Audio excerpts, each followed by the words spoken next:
Seja muito bem-vindo ao NeuroConnect, o podcast da NeuroWork Brasil. Hoje temos um episódio muito especial. Sou Viviane Wisniewski e hoje vamos falar sobre inteligência artificial, vamos falar sobre meditação e temos uma super novidade também que saiu hoje de manhã e a gente vai estar conversando sobre isso. E quem melhor para falar sobre inteligência artificial do que o idealizador do projeto, nosso CEO, Thales Salles. Seja muito bem-vindo, Thales. Obrigado, Viviane. É um prazer estar aqui. Thales, a gente sabe que inteligência artificial é algo que está sendo muito dito no dia a dia, mas a gente também tem um medo de falar isso, principalmente quando a gente pensa em saúde e educação. A gente vai poder conversar sobre esse assunto hoje? Claro. Tocar nesses assuntos que são um pouquinho mais delicados também? Thales, então vamos começar com o pé direito. Se apresente, né? Quem é o Thales? Já falei que você é o CEO da NeuroWork, mas quem mais? O que mais você pode contar sobre você? Bom, eu tenho formação em psicologia, né? Minha graduação foi em psicologia, tenho pós na área de avaliação psicológica, gestão de negócios, neuromodulação e trabalho com mentorias para clínicas, né? Para profissionais, principalmente profissionais liberais da área da saúde e da educação. Hoje eu trabalho muito na frente da NeuroWork com as questões de inovação, então estou sempre antenado aí pelo mundo procurando o que tem de mais moderno, de mais tecnológico na área da saúde e educação, né? Bom, você falou que você está sempre muito antenado, então eu vou puxar uma imersão que você fez ano passado. Conta um pouquinho pra gente sobre a tua ida ao Vale do Silício. Sim, eu passei 10 dias no Vale do Silício, justamente, né, em busca dessas tecnologias, o que tinha lá. Fiquei muito impressionado com tudo que eu pude presenciar, tudo que eu pude viver, a forma como eles vivem a tecnologia, eles vivem a inovação. E puxando aí o que você tinha falado, que a gente vai falar um pouco de IA, acho que o grande lance lá naquele momento acho que foi janeiro de 2024, o IA, né? A IA tava uma coisa muito, muito forte lá já. E, bom, Viviane, eu acho que depois da invenção da internet, a IA eu acho que é a coisa mais tecnológica, mais incrível e veio para ficar. É uma coisa recente a IA, Thales? Não, a IA tem aí em média de 10 anos de existência, porém ela foi progredindo, né? Então teve a IA preditiva lá, que era aprendizado de máquina, então do tipo sim ou não, você programava a máquina para falar, ó, se entrar esse dado é não, se entrar esse dado é sim. Mas já era uma inteligência artificial. Depois ela foi para generativa, onde ela cria, né? Ela gera novos conteúdos a partir de uma base de dados dela. E se falava já lá o ano passado sobre uma nova geração de IA, que é como se a IA fosse ter alma. Estão investindo bilhões e bilhões de dólares nisso, para tentar fazer com que a IA ela tenha personalidade própria e resolva coisas por ela mesma. Muito bem. Um pouco assustador, talvez, para muita gente? Sim, sim. Bom, vamos pensar no panorama que a gente tem hoje. Qual é a segurança que a gente, profissional de saúde, profissional de educação, pode ter no uso da inteligência artificial? Eu preciso ter medo e que tamanho desse medo que eu preciso ter ou não preciso ter? Viviane, falar em segurança e ética ligada à realidade virtual, eu acho que é uma coisa um pouco complicada ainda, sabe? Porém, o que eu sempre indico para as pessoas? Então, assim, não colocar nome de paciente, porque é tudo ainda muito novo pra gente, né? Então, eu acho que a gente precisa tomar alguns cuidados, mas se negar a usar a inteligência artificial hoje, é como se você estivesse ficando para trás, porque hoje quase tudo é inteligência artificial, né? Você usa um celular, você está usando inteligência artificial. Então, assim, não vou usar a inteligência artificial por medo... Sabe quando criaram o Pix? Sim, lembro. Então, não vou porque vão roubar minha conta, não sei o quê. Tecnologia, então... vai ter problema? Vai ter problema, né? A tecnologia, ela trouxe muita solução, mas ela trouxe muito problema que não existia também. Mas se você coloca na balança as duas coisas, os problemas que surgiram com o advento da tecnologia e o tanto de benefício que a gente teve com a tecnologia, qual que ganha? Né? Então, aí é a mesma coisa.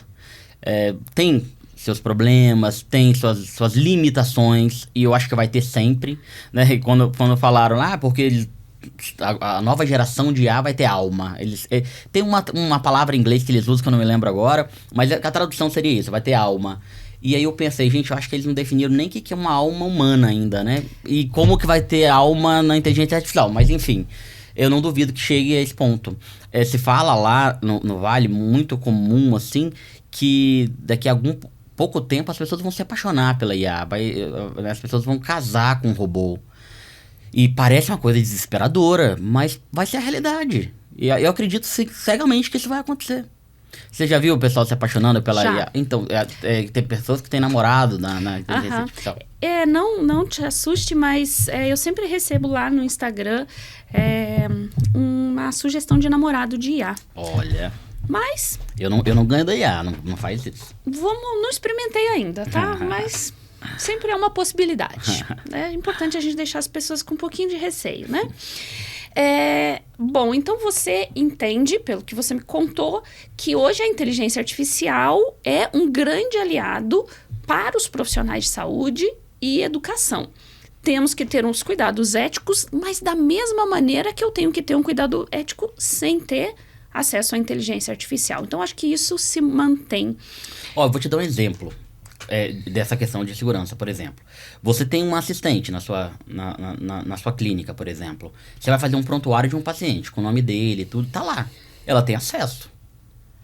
Não teria perigo disso? Então, desse dado. É a mesma coisa, entendeu? A mesma coisa.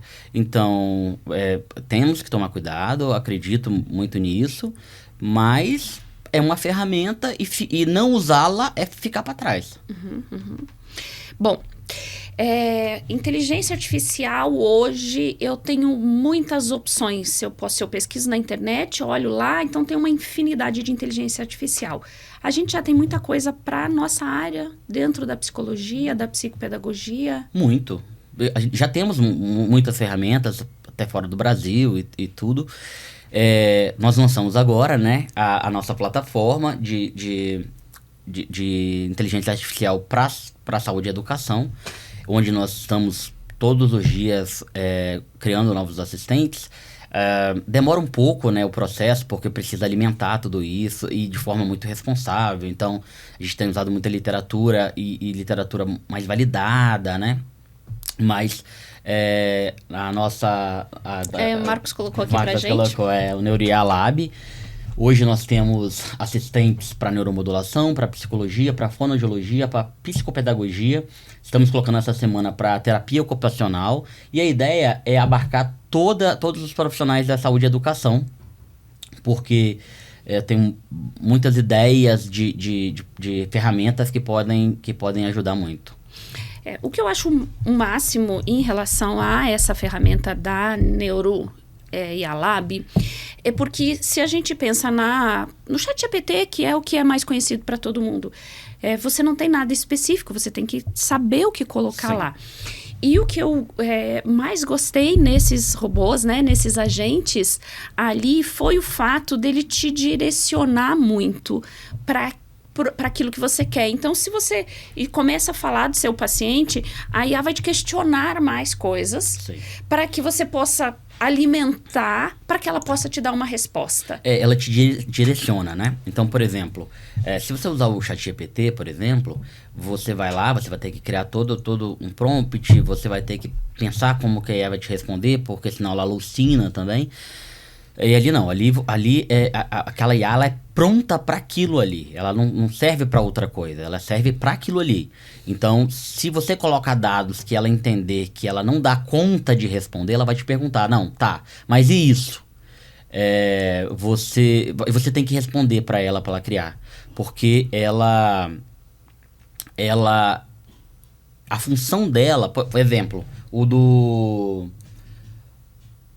sei lá, do neurofeedback. Então, ela vai te fazer várias perguntas, qual a idade, o sexo, se já tem EEG, se já tem o QEEG, se tem alguma ferramenta de avaliação. Então, para ela poder, porque com base nessas informações, ela vai te dar uma resposta adequada, entendeu?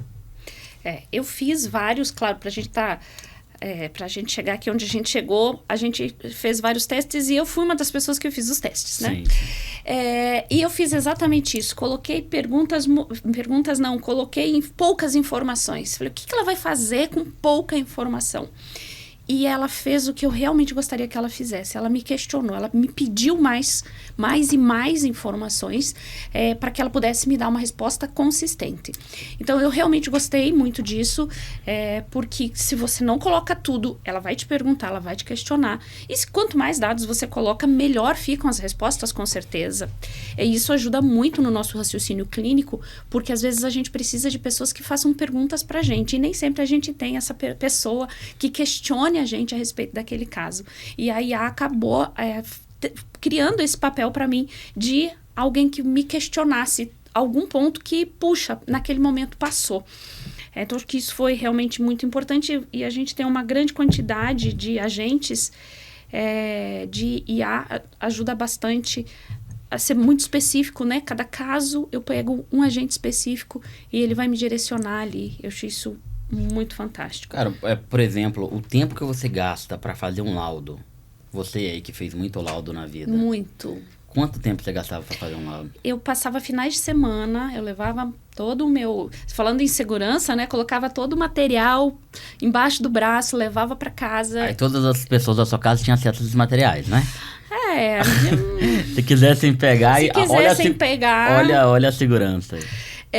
E eu passava finais de semana, eu lembro de viajar, né? Vamos passar um final de semana numa chácara, de levar tudo aquilo embaixo do braço, computador e tal, para fazer relatório. Além de fazer relatório, minha agenda sempre foi bastante cheia, então eu fazia final de semana, fazia à noite, porque era o tempo. Hoje é muito mais prático, até mesmo para você criar gráficos, né? Então era tudo muito manual, e hoje você tem essas opções de que esses gráficos sejam criados de uma maneira muito mais fácil, né? E deixa o teu relatório muito mais rico. Então, o tempo que eu realmente perdi de vida fazendo trabalho manual foi muito grande. O Neurolaudo, por exemplo, você coloca as informações, o resultado dos testes, né? E ele faz o laudo para você em 1 minuto. Óbvio, Viviane, eu sempre falo isso, né? Qualquer coisa feita pela IA, você precisa revisar. A IA ainda não substitui o humano, e eu acho que não vai substituir nunca. E a ideia não é essa. Não é substituir o humano. É ser uma ferramenta para o humano. Então, assim, óbvio que você vai ler o laudo, você vai corrigir o que você achar que é pertinente, mas ela adianta a sua vida de... Pelo menos, se você gastaria 5 horas para fazer um laudo, você vai gastar talvez 30 minutos. Para corrigir, para entregar, para tudo. É que acaba ficando muito assim, corrigir e analisar os dados, aquilo que realmente a gente faz como profissional, que é o entendimento mais refinado daquelas informações, daqueles dados. Acho que eu vou voltar a fazer a avaliação, que agora eu estou parada com isso, para começar eu sei que você não tem tempo. Bom, vamos lá. Inteligência artificial, tem ainda como crescer nisso? Com certeza, com certeza. É que eu acabei de falar, eles estão investindo bilhões para fazer uma inteligência que tem alma, né? E tem alguns testes lá no Vale que é muito engraçado, que eles fazem. Eu não me lembro agora, mas do tipo, colocar um IA para decidir se tá atravessando uma velhinha na rua e uma criança, e aí ele teria que desviar de um ou outro para matar um. E sabe, entra nessas questões éticas, as questões de valores. E a IA deu conta de fazer isso e ela explica por quê. Porque a IA, você tem como descobrir o pensamento dela, né? A linha de raciocínio dela. Então ela explica por que ela escolheu um outro, eu não lembro quem ela escolheu. Mas enfim, ela explica com base em que ela escolheu aquilo. Mas é com base em algum valor. Sim. Então é bem legal. Acho que é melhor a gente não saber quem a IA escolheu. Pois é, eu não me lembro. Vamos levantar aí uma polêmica que talvez não seja legal. Bom, a gente está falando de inteligência artificial, de uma ferramenta para salvar tempo, salvar qualidade de vida. Eu acredito que um outro ponto que hoje é muito importante a gente pensar é na saúde mental. Então, quando eu uso IA, eu posso usar essa IA para economizar tempo, para eu ter mais tempo para relaxar, para ficar com a minha família, para aumentar a minha qualidade de vida. E um outro ponto que a NeuroWork estava pensando é em trabalhar com a meditação. E a meditação dentro da tecnologia. Então acho que a gente sempre está pensando em qualidade de vida. E quando a gente coloca a IA, a gente está pensando em qualidade de vida. E quando a gente coloca a meditação, que parece um assunto totalmente diferente, mas o nosso foco sempre é muito semelhante. Conta um pouquinho de onde surgiu isso. Eu acho que a história desse curso de meditação, acho que é legal as pessoas entenderem de onde que isso surgiu, né? Que não é de agora que a gente está pensando nisso, né? Que você deu esse primeiro passo. Então, bom, primeiro eu vou falar da questão da meditação, né? É uma técnica milenar. Os orientais, eu acho que eles são mais sábios que nós ocidentais. E eles já trabalham, eles usam muito mindfulness, né? A meditação para um tanto de coisa, como diminuição da ansiedade, estresse, sono, acho que até a questão física mesmo, autoconhecimento, tudo isso. Então, hoje, antigamente, talvez se falava em meditação, levava muito pro místico, né? E hoje não. Hoje, se você procurar no PubMed, por exemplo, você vai encontrar lá mais de 3 mil artigos que falam dos benefícios da meditação, inclusive mudança cerebral. Se você pegar um cara meditador aí, muito experiente, provavelmente o cérebro dele vai estar completamente diferente de um cérebro comum, assim, sabe?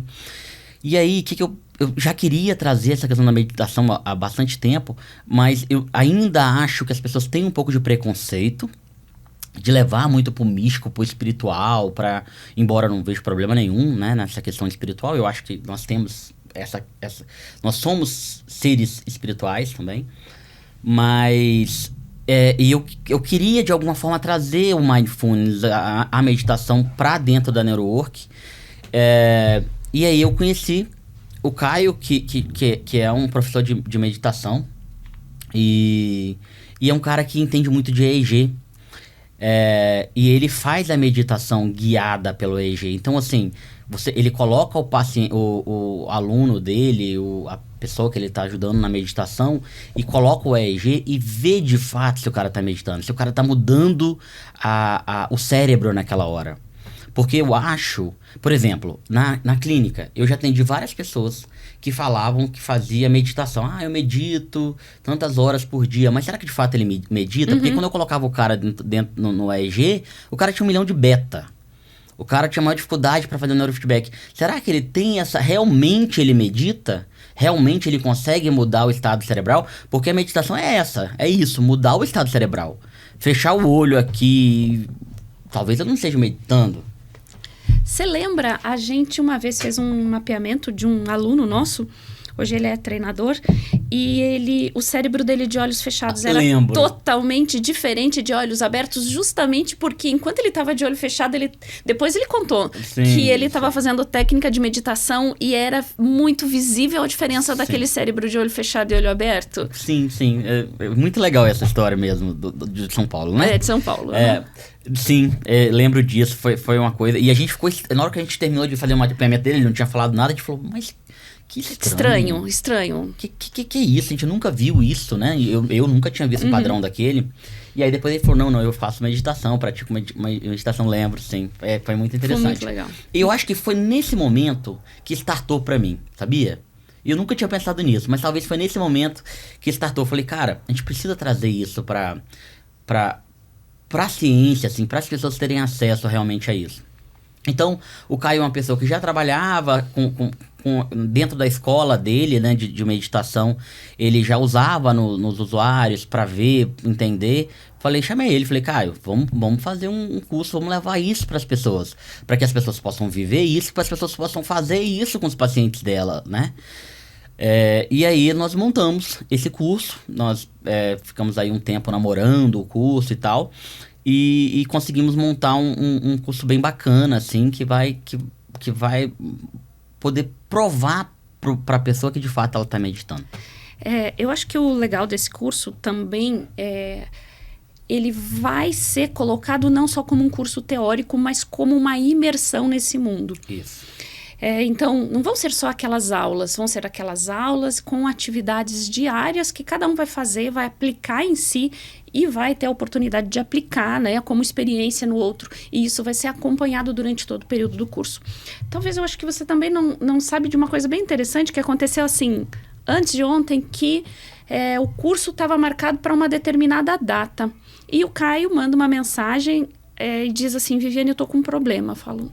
Não, problema não, problema não. Aí ele fala, eu fui convidado para dar um curso lá na Patagônia. Tô sabendo. Bem na data. Eu falei, como assim, Caio? Cancela o curso da Patagônia. Não dá. Ele vai ficar um mês imerso nessa comunidade lá na Patagônia. E aí eu falei, não, super legal, vamos mudar essa data. Então tava tudo prontinho para lançar, com o material todo pronto e... Claro, não dá para perder essa oportunidade.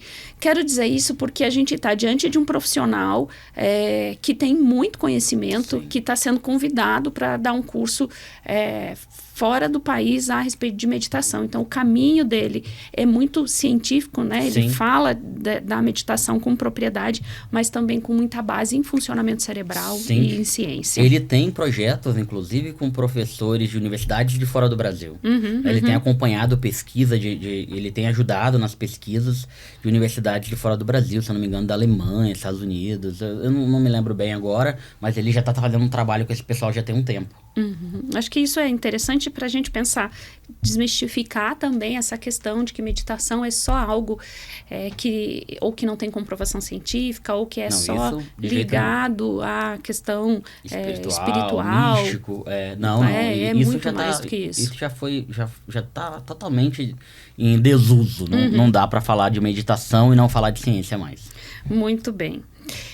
Bom, veja só, acho que a NeuroWork é uma empresa, né? Você está à frente da inovação, então você não está só ali sentadinho na tua cadeira, você vai para o Vale do Silício, você vai para onde for, buscando as novidades, buscando aquilo que tem de mais recente e não se restringe a um único ponto. A gente não vai falar sobre isso hoje, mas realidade virtual, inteligência artificial, meditação e muitos outros projetos que eu sei que estão em andamento para que a gente possa sempre estar trazendo aquilo que é de mais atual no momento e aquilo que vai de fato fazer diferença na vida das pessoas. Tanto na vida dos profissionais que acompanham, quanto das pessoas que acompanham dos pacientes desses profissionais. Então, Thales, eu quero dizer que acho que o trabalho que você faz de buscar isso, ele é fundamental para todos os nossos treinadores, todo mundo que acompanha o nosso dia a dia, porque assim, é esse cara aqui, gente, que vai atrás e traz essas coisas, essas novidades pra gente. Sabe o que acontece, Viviane? Eu acredito cegamente que nem tudo vai funcionar para todo mundo. Então, eu acho que a gente tem que ter recurso na mão para a gente trabalhar com aquele paciente que talvez tal técnica não vai funcionar. Então, eu busco isso todos os dias. Assim, eu quero saber como aquele equipamento que a gente foi na França e testou e tal. Eu quero saber o que o povo tá fazendo lá fora. Porque a gente demora para receber aqui no Brasil. Demora muito. O negócio saiu lá fora do Brasil há 10 anos, começa a chegar aqui hoje. Então, eu vou lá. Gente, vamos levar isso pro Brasil. Saiu... esse equipamento da França, por exemplo, que eu vou trazer ele daqui uns dias, eles estão fazendo a certificação lá. Ou seja, eles não lançaram ainda, eles vão lançar na Europa e no Brasil junto. Uhum. Porque a gente vai trazer pra cá e vai lançar ele junto. Então, eu quero que as pessoas tenham recurso pra poder trabalhar o paciente. Eu tive em Belém semana passada, eu tô fazendo uma mentoria lá numa clínica, e daí a gente levou a realidade virtual. Viviane, você tem que ver como as crianças... assim, a gente colocava, a psicopedagoga trabalhava com a criança e falava assim, nos últimos 10 minutos você vai usar a realidade virtual. E aí a criança ficava tão engajada naquele negócio, e ela fazia aquela realidade virtual tão bacana, e na outra sessão ela queria voltar pra... Então, assim, cara, não dá mais pra você... Eu não tô menosprezando o tradicional. Eu acho que o tradicional ele vai funcionar, ele funciona, tem que ser, mas você precisa trazer um diferencial.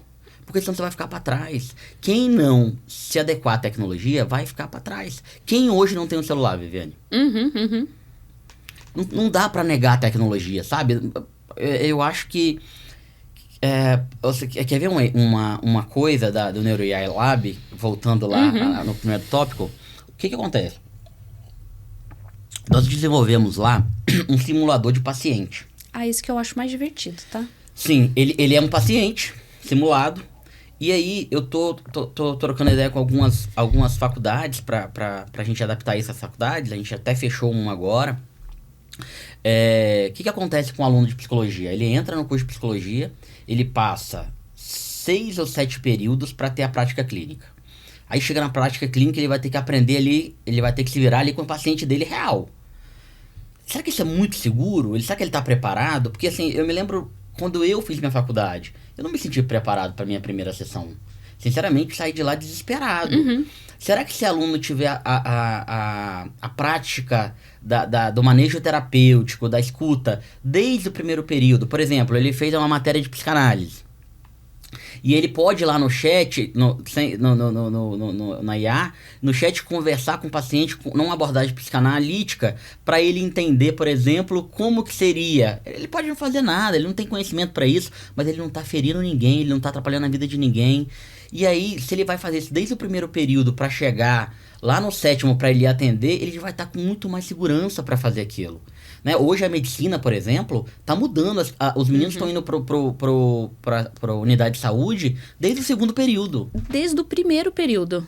Então, não dá para você fazer uma faculdade inteira para ir lá fazer alguma coisa com o paciente, entendeu? Então, eu acredito muito nisso. É esse tipo de recurso que eu acho que nós temos que usar para a tecnologia, entendeu? E eu acho que o aluno vai sair...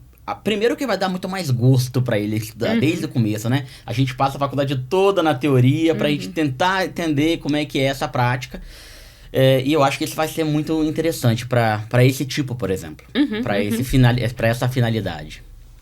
Inclusive, é uma coisa que a gente ainda está conversando, né? Então, já contando coisas que nem saíram ainda, de colocar um simulador de IA, um simulador de paciente na nossa pós-graduação, né? Sim. Então, eu acho que vai ser muito interessante, porque aí a gente está trazendo aquilo que a gente acredita para dentro dos cursos que a gente oferece e tudo mais. Isso é fantástico.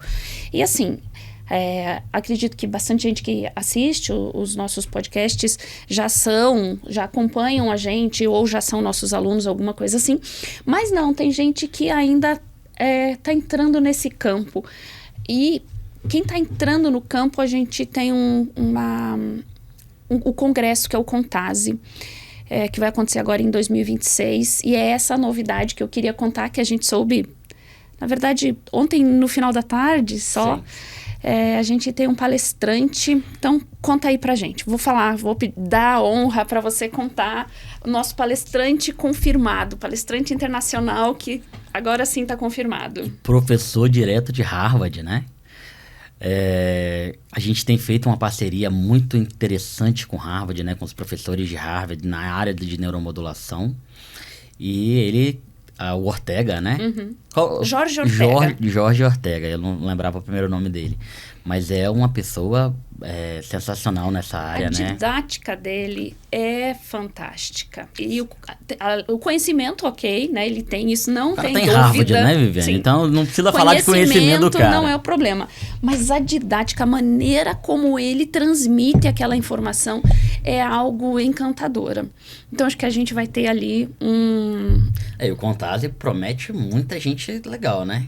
Promete. Muita gente, mais pessoas do internacional, novidades, tentar trazer aí essas tecnologias que estão em alta, que já está mostrando muito resultado. A gente vai trazer isso para os laboratórios, né? Eu acho que a gente falar do Contase é mais ou menos resumir as coisas que a gente conversou aqui hoje, que é a tua busca constante para trazer novas tecnologias, e de todas as tecnologias que chegam na tua mão, não são todas que você lança, não são todas que você coloca, né? São todas elas analisadas com muito cuidado antes. Então, a inteligência artificial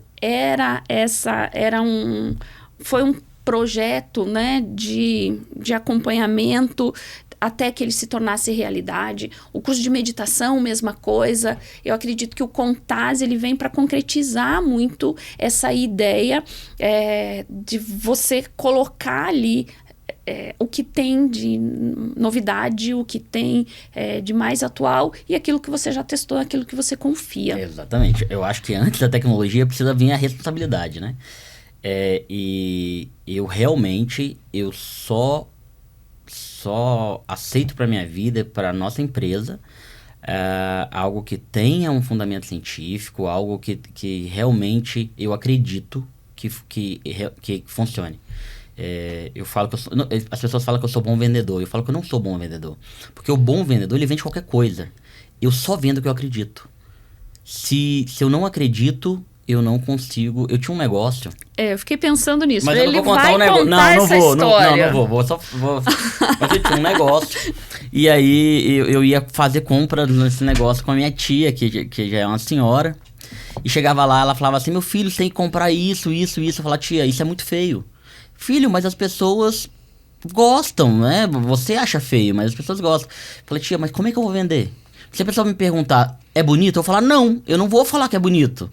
E é verdade isso, eu juro. Eu só vendo o que eu acredito. Se eu não acredito, eu não consigo, não engajo. E primeiro que eu nem acho ético você vender uma coisa que você não acredita, né? Então eu não sou bom vendedor. Eu sou uma pessoa que acredito no meu projeto. E consigo engajar neles. Mas eu realmente não sou bom vendedor. Bom vendedor é minha tia, que venderia o terreno no céu, assim, sabe? Mas eu não sou, não. Vamos contratar ela para trabalhar com a gente. Eu acho, né? Que deve.